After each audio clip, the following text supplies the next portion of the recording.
Hello everyone, and welcome back to Marjorie Touch.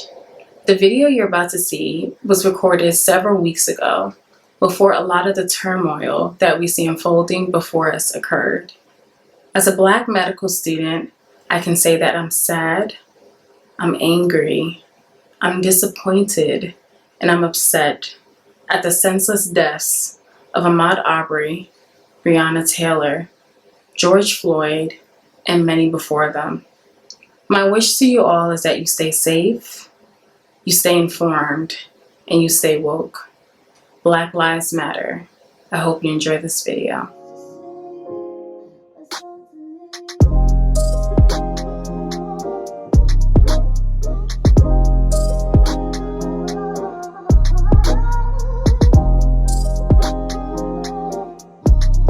Hey guys, and welcome back to Marjorie Touch. So in this video, I'm going to be talking about mental health and its effect in medical school. But before I get into that video, I wanted to give a quick shout out to Medical Students for Masks. So Medical Students for Masks is basically a nonprofit organization that collects donations to purchase FDA-approved PPE. And guys, they hand deliver the PPE to hospitals in New Jersey, Pennsylvania, and Delaware. So definitely a great organization to get involved in. And I mean, they got these swagged out hoodies. So if you would like to get involved and, purchase some swagged out items, definitely check the description box below. And with that, let's get into the video. Before we start, I just wanted to give a disclaimer. I am looking down at my laptop just because I want to make sure that I'm not missing anything that I want to talk about. So the first thing I wanted to get into was just some stats about mental health in medical school. So 30% of medical students have experienced or received treatment for mental health conditions. 15% of medical students actually consider suicide while in medical school.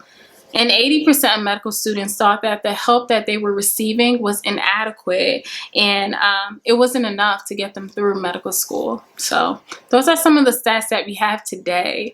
Even though the conditions are improving, I think it's important to discuss why students are feeling burnt out and depressed and are dealing with some of these mental health issues, especially in medical school. So let's talk about why it's so common. A lot of this information I got from American Medical Student Association. So the first reason I would say is that it's competitive. So just to get into medical school alone, a lot of these students were top percentage of their class, getting A's and B's on their sciences, I'm sure killing the MCAT, just doing everything they can to get into medical school. And they also tend to be type A. I'll admit, I'm type A too. So now imagine that you're throwing a lot of these students in one environment. Now you have so much pressure and stress to stay on top and be that top percent. But how is the top percent going to match up with everybody else who's top percent? So that alone can be so stressful. Another thing is feeling that you're not smart enough and not wanting to admit if you need help in a specific subject. And I see this a lot. You don't want to seem like, hey, everyone else is doing pretty well, but I need a tutor in this class. Because then you'll feel like it'll make you look less than. It's not true. But, that's one of the reasons. And again, I see this so much. I taught a class of M1s when I was at M2 on introductory skills to anatomy and teaching them different studying skills and things of that matter. And that was something that came up, like, what if I feel like I'm not good enough? Or, what if everyone else around me is doing well and I'm not even keeping up with the information here? Thing is that first, everybody learns differently, and everyone adjustment period is different to medical school too. Just because you're really good at one thing, it doesn't necessarily mean that you're going to be really good at something else. And just because you're starting off a rocky footing doesn't mean that you're just horrible in that. You just have to learn to adjust and learn how to study. That's very important in medical school. Imposter syndrome is defined as a psychological pattern in which one doubts one's accomplishments and has a persistent internalized fear of being exposed as a fraud. So I definitely went through imposter syndrome myself, I will say, and I have a lot of colleagues who also went through that. It's basically feeling like they made a mistake. Like maybe my application just slipped through and somehow I ended up in this class. And again, those feelings usually arise from not feeling smart enough, not, you know, catching on to information as quickly as other people. So you're feeling dumb. You're not feeling as smart. I know I said smart enough twice, but you know, all these feelings start to arise. You start to just feel out of place. Like you're in a sea of, you know, black and you're the only orange one there. Like you didn't get the memo to wear black. And that can be very daunting and very stressful. And, you know, it does a lot to a person's psyche. So I would say that that's also something that you tend to see a lot in medical school, which is imposter syndrome. There is a lot of work. So even myself, I'm not the traditional medical student because I did get my master's in biomedical sciences. And while I was getting my master's, I used to think that was a lot of work. And we would have 3-hour classes. I'll be busy doing work. But the thing is that I would have a day between to catch up on work, make sure I understand it so that the next day I'm kind of a little bit more refreshed and, you know, able to get right into it. But then when I got right into medical school, we were getting 6 lectures in a day, had to go to anatomy lab afterwards. And if anyone knows me, I love being involved. So I have like 2 club meetings afterwards and I still got to go through lectures, still got to eat dinner, and got to make sure that I'm ready for these 6 lectures again the next day. We had lectures every day. There weren't any breaks in between. So there is a lot of work. And that's the thing with medical school. Like it's best described as someone opening up a fire hydrant and you're getting all the water at once. It's a lot of work at once, and that can be really stressful. And so most students, you'll see that they may have difficulty balancing work-life balance, so that they start to work and forget to sleep, to rest, to relax, to exercise, because school starts taking precedence. And because of that, you're not having time to unwind and you start having a lot of built up stress and anxiety. And I can definitely say that was one of my biggest downfall, just not having a good work-life balance. And work was 98.9%. The rest went to life, and that isn't enough. Yeah, so that's definitely a big reason that we'll see. And then just to follow up on that, it's also not enough time to seek treatment too. You may say, oh, I mean, I can take an hour to talk to a therapist, but that hour I can use to go through some extra Anki decks, right? So, you know, you're constantly making up these reasons, which are, I guess you could say, valid reasons, but you're saying that you don't have enough time. I'm so grateful to see that this isn't the case as much as it used to be before. So we are making improvements in this area, but there still is a stigma, I would say, associated with mental health conditions and depression, in terms of a lot of people like to describe it as being weak-minded or just being weak altogether. And you're feeling like, again, not good enough. Like, how are we all doing the same work and I'm stressing, it's a breeze to you? Like maybe that just means that I'm not good enough.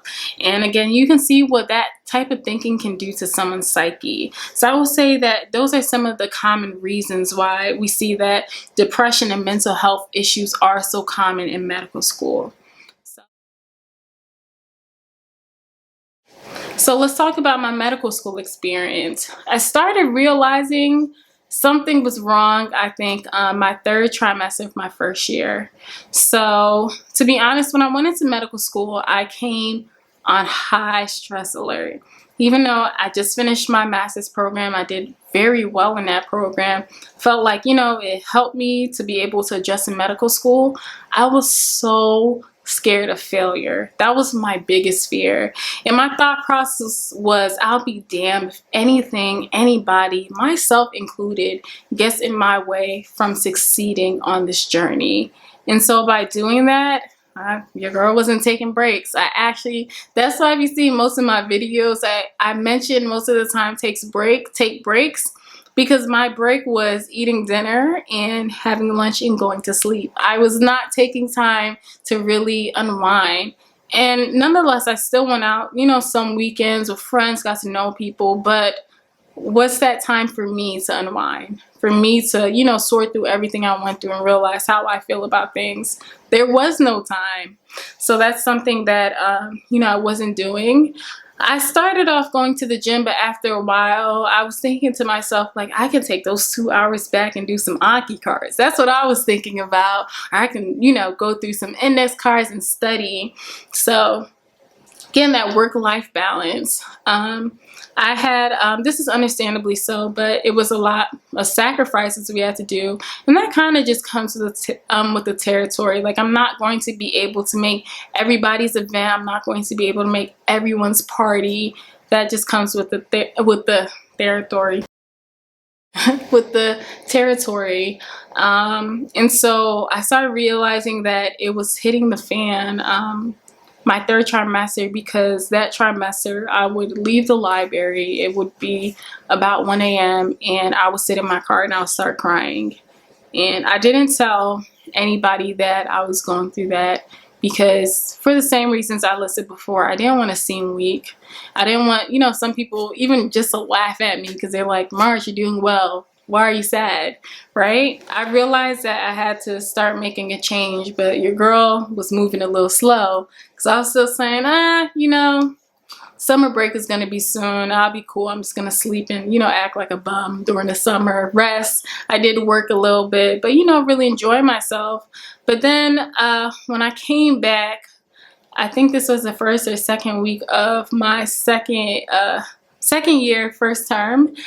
I was still a little unmotivated. I didn't really want to get back into the hang of work. I don't know, I just felt like I really had to force myself to do work.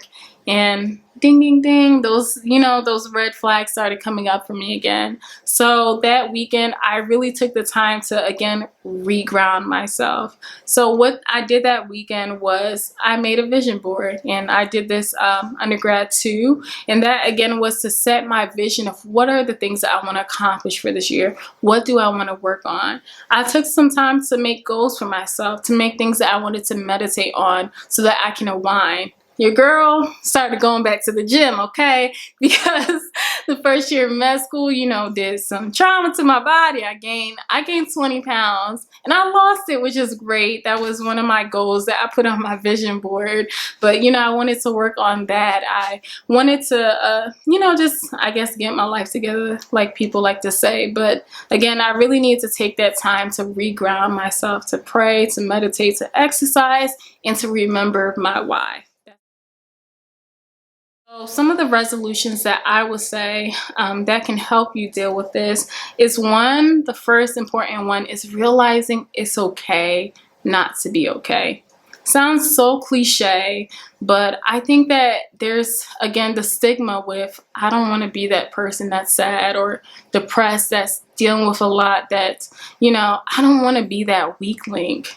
But, you know, by doing that or having that mindset, you're setting yourself up. You work hard to get here. And you know what? I want this to relate to, you know, not just medical students, but in general, where you are, you work hard to get there, you know, and you're setting yourself up by not reaching out for help and just choosing to deal with it inside, or just letting it add up and get worse and worse. It is okay. It's okay to cry. I need to tell myself that, because I always, you know, I be saying like I shed thug tears, but it's okay not to be okay. The second thing is reaching out for help and seeking therapy. I know therapy can be so cliche, or, you know, your parents, if, again, like mine, go read a Bible, go pray, you know, go to sleep, go take a nap, go get some milk. They didn't tell me go get some milk, okay?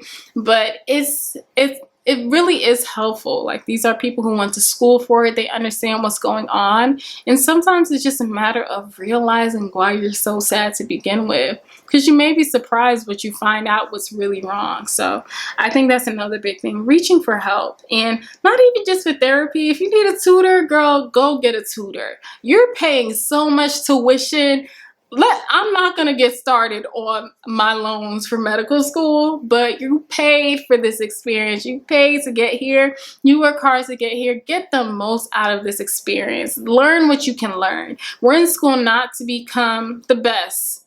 but to become efficient and clinically efficient and to be good at what you do. And by not reaching out for a tutor, I'm telling you, you're setting yourself up. I'll be the first, listen, in anatomy lab, I was the first person to be there at 6 a.m. like, hey, is there a tutor? Cause what is this nerve right here, okay? So I'm telling you, there's no shame in that.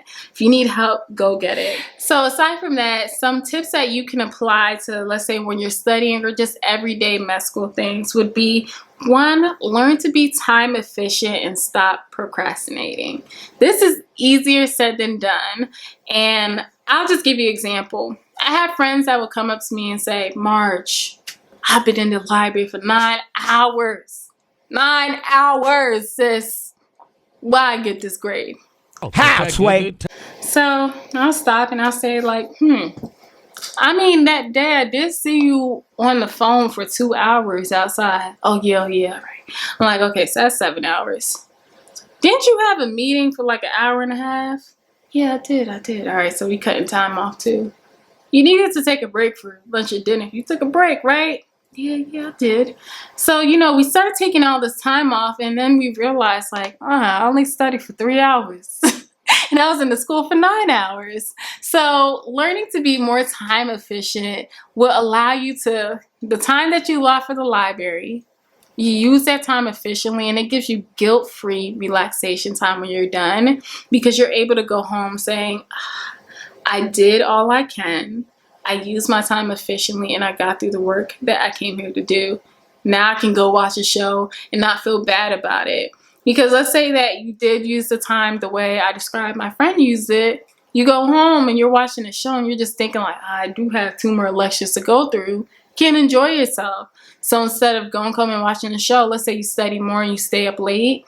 And there goes your sleep. There goes your you time. So I think that's something to keep in mind. You definitely want to make sure you're using time efficient. If you watch a lot of my videos, I always say keep the phone away from you, because listen, that's something I started realizing I need to do again. I used to lock my phone in my car. There were phone charging lockers at my school. I would just leave it there, because the phone, you just pick it up, Instagram, text messages, and you'll lose time without even knowing. Second thing, take breaks. Trust and learn from me. I used to try to study 12-hour days without taking any breaks. They're necessary. They give you a chance to unwind. And once you get back into your work, you'll be better than you were before. So definitely take breaks. And the third thing, take time out for yourself. Take a half day off during the weekend, maybe even take a full day off during the weekend. Take that time to spend time with your family, spend time with your friends. I like to, get lit a little bit, get lit. I feel like an old person doing that. Oh gosh. Okay, but go out and have fun, unwind, have spa days. Spend time with yourself. Before I end this video, I definitely want to say that if you are dealing with depression or any other mental health issues, again, I'm going to stress this, please reach out for help. You'll see in my description box below that I left some resources that if you would like to reach out to them, they are available, and you're not alone. I'm telling you from experience, and telling you from experiences of my friends, you're not alone. So definitely want you to remember that. And I want to thank you if you got to this end of the video. Thank you so much for watching my video. If you have any questions for me, if you have any topics I want to talk about, definitely keep it in. Go ahead and comment down below and let me know. And give this video a little, thumbs up for me, and definitely go ahead and subscribe.